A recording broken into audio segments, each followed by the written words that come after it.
सखी रे रोज करेला मारा मारी। लेके बलम पिया ओइले हो गाड़ी सखी रे रोज करेला मारा मारी।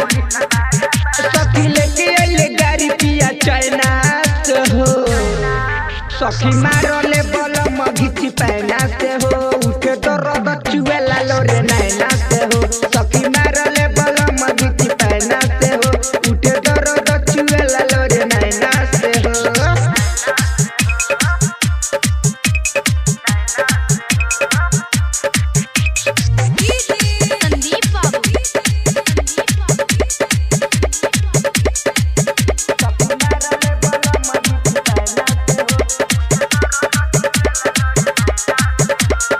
न जाने सखी कौन गलती हम कइली कौना कारण हम सैया से पिटैली। न जाने सखी कौन गलती हम कइली कौना कारण हम सैया से पिटैली।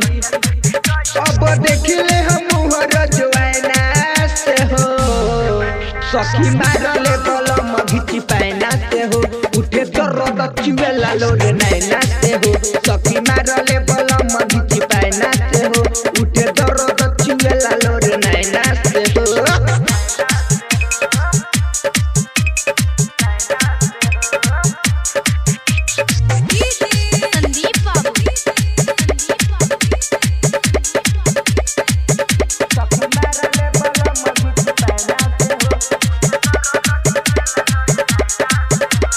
राइटर रवि मनु रोहित देखेला सखी रे सैया मोरो जो पिटेला। राइटर रवि मनु रोहित देखेला सखी रे सैया मोरो जो पिटेला। दीपक आखर जो मारो तारे नैना से हो सखी मारले बलम घिची पैना से हो उठे दर्द चुएला लोरे नैना से हो सखी मारले बलम घिची पैना से हो उठे दर्द चुएला लोरे नैना से हो। लेके बलम पिया ओइले हो गाड़ी सखी रे रोज करेला मारा मारी। लेके बलम पिया ओइले हो गाड़ी सखी रे रोज करेला मारा मारी।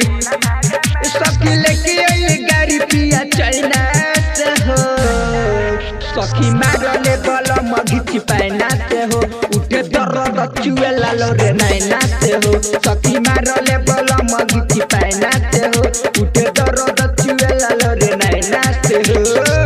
Nandini recording studio Bajrang Chowk Basantpur.